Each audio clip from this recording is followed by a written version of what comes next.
সুন্দরবনের ফুলের মধু সংগ্রহ করতে যেয়ে সেরা বাঘের কবলে পড়েন, বাঘের থাবার নিচে পড়েন, তার মধ্যে উনি ছিলেন একজন। কিভাবে আপনি ছুটে আসলেন? বিসমুল্লাহির রহমানির রহিম। বাড়ির জঙ্গলে জঙ্গলে যাইয়ে এখন ওই ফজরের নামাজ পড়ি জঙ্গলের কানাতে যেছিলাম। তাই গিয়ে এখন কলে কি যে ভাই এখানে তো কাড়া ঠিকছি না, তো তুমি একটু এসে এসে আমরা একটু বাইরে যাই, ভেতরে যাই।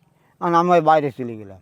বাইরে চলে যাওয়ার পরে এখন ওই কিরম যেন একটা শব্দ হলো পশ্চিম দিক থেকে, একটা শব্দ হলো যেন শব্দ আসছে।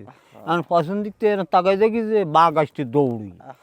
আর আমি ওই একটা হাঁক পারিলাম, এই বাঘ আসছে আমার এদিকে আগুই যাবে রাস্তায়। আর ওরা ওই হাঁকাহাঁকি করতে করতে আসলে তিনটে ছেলেবেলে। আপনি 3 ছেলেবেলের সামনেই বাঘে থাবা মারছে?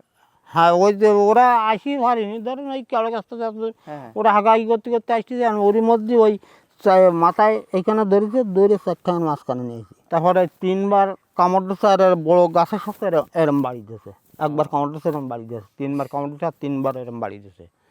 বাড়ি দেওয়ার পরে আমি বললাম কি, আমি রোজা ব্যক্তি, আমার ক্ষতি করতিস কেন? ওই যে বাঘ ছাড়িয়ে যে থুই গেল, ওই যে হতাইছে ওই হতে চলে গেল, আর আমার সাথে আর দেখা হয়নি। এই চোখ কি আর ঠিকভাবে দেখতে পারেন? না, এই চোখে মেলা দেখা যায় না।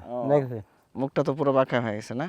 মুখটা বাঁকা। এই হাতেও তো মনে হয় পুরো শক্তি এই করতে পারে। হাত কান এরকম ফাঁক। সো আমরা যে বলি যে এই যে সুন্দরবনের মধুটা তারা বাঘের হাত থেকে নিয়ে আসে। বাঘের সাথে এক প্রকার জীবনের ঝুঁকি নিয়ে মধু সংগ্রহ করে সারা বছর এটাতে চলবেন, এইটার জন্যই তো আশায় থাকেন না।